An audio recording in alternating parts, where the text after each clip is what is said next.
lights on when somebody mentions me in a Facebook message or something like that. So selecting the trigger for Facebook. These are the triggers that Facebook have provided for this. Any new posts by you in an area, anything that status messages by you, so things done by you, or probably maybe perhaps somewhere where you're tagged in a photo for it, or mentioned in a hashtag. So we can have a trigger that changes. Yeah, if somebody tags me in a photo, okay, I want to know about it. So if some Facebook event occurs, then what do you want to do? Do you want to send a text? Do you want to send an email? Do you want to make a call for it? Do you want to put something on Google Drive? Smart things, a whole sort of range of availability. You can just do a search. If I link it into my Hue lights. So what do you want it to do with your lights? I chose the Hue lights there. Now I've got a Philips Hue account, so I can select one to say, okay, well, do you want to turn off the lights in the house, toggle one particular thing on, blink the lights somewhere. So I might say, okay, well, blinking the lights, and it's just going away, loading, it's connected to my account, and brought back all the lights that I've got around the place. So I've registered my account with them in the past and said, okay, yes, this thing can send a message to my lights, say, in the living room. So what that'll do is blink the lights in the living room, create the action. So that's all the review and finish. So if you're tagged in a photo, then blink the living room lights. Okay?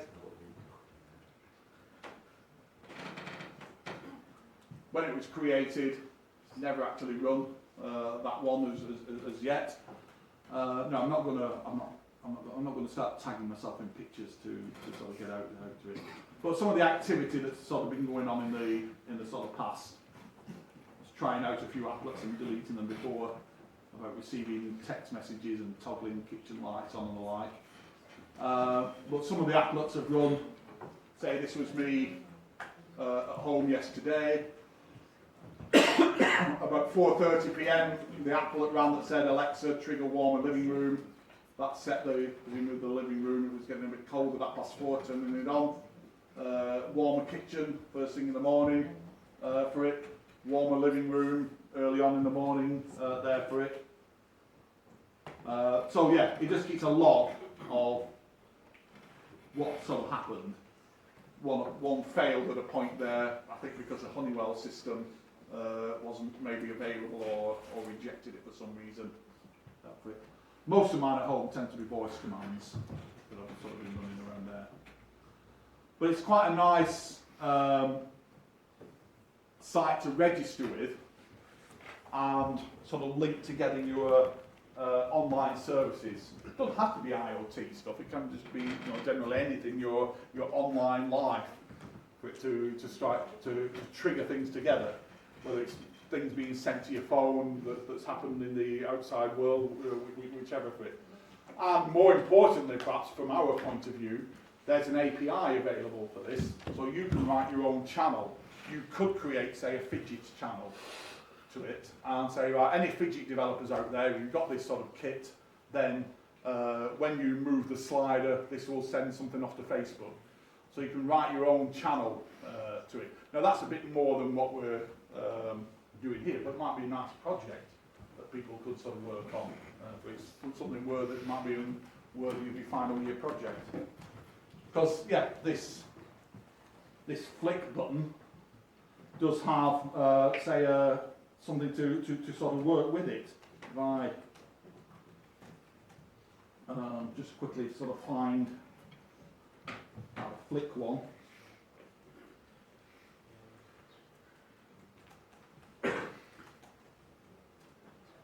What the Flick company has done for their button is that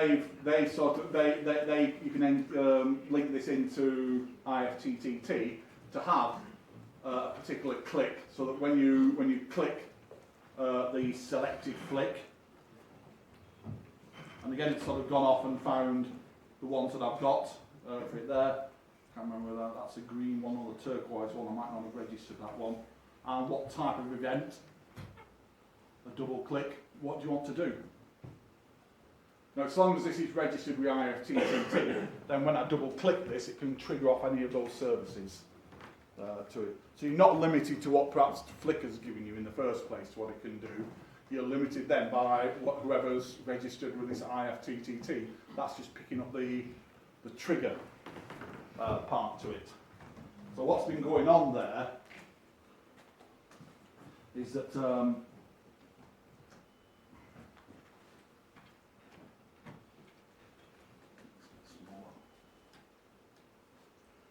you might have, say, your flick button to it.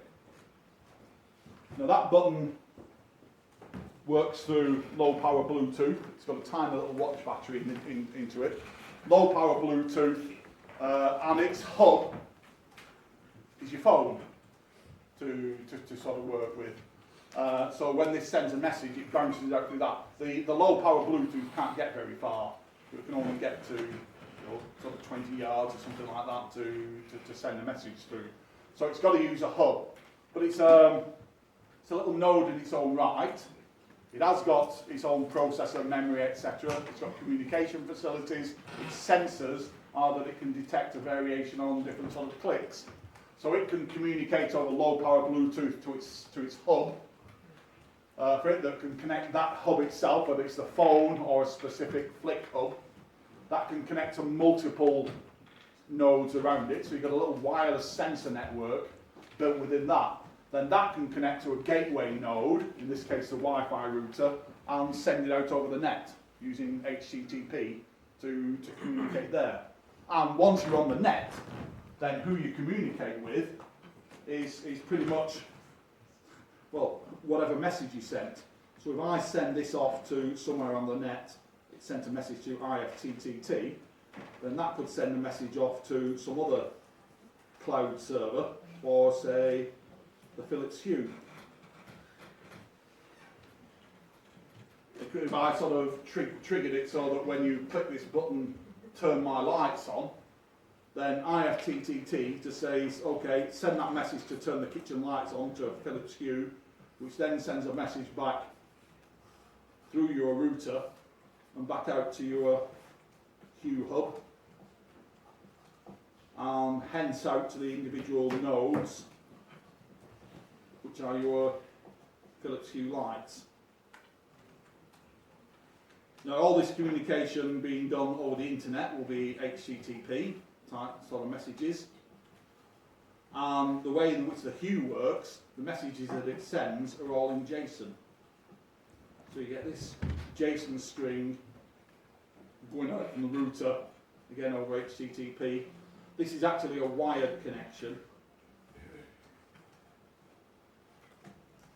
Currently, not all of them are wired. Let's make that a bit smaller.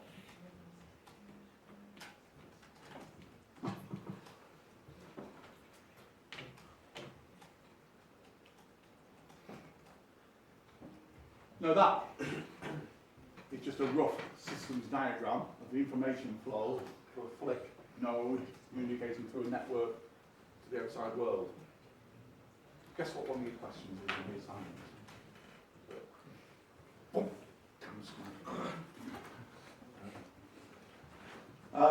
And that's what's one of the things that's needed on this assignment, is to be able to understand how one of your IoT devices can communicate with something else. What sort of communication is it using? Here we've got the wireless communication, low power Bluetooth to the phone. They're using HTTP, again sort of wireless to talk to the router. To it. Some of these things are wired in depending on what you're talking to. So the assignment's asking you for 4 of these. So 4 separate diagrams. I mean, hopefully something a bit neater than that. Just sort of scroll that together right now. It doesn't have to be, don't using formal art tools or anything. But anyway.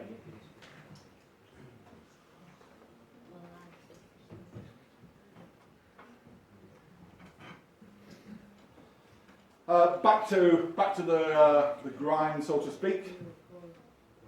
Last week we were on intelligent node processing in the node. And one your lab this week, I just wanted to remind you of this technology that we're getting onto, and there'll be a specific lecture on IFTT and other new technologies later on. MQTT is what's called a publish subscribe method of sending data out. The way in which you've currently got it in the labs is that you'll move a slider, that'll send something to a database, and then your motor is perhaps monitoring that database, and it keeps asking the database, have you got a value for me? But it's up to the motor to keep asking that. And I often give this analogy of being a bit like being in the driving along with the kids in the back of the car saying, are we there yet, are we there yet, are we there yet, are we there yet? And they're constantly sort of asking you that. The motor's constantly having to ask the database, have you got a new value for me to move? It'd be better if the motor could just be informed. Just like it's better if you can tell the kids, shut up, I'll tell you when we're there. Or something, then you can just say, right, we're there now, or we're 5 minutes off now. You know, they keep nice and sort of quiet. And that's what the publish subscribe model is about, where you can have publishers registering that they're creating some sort of information supply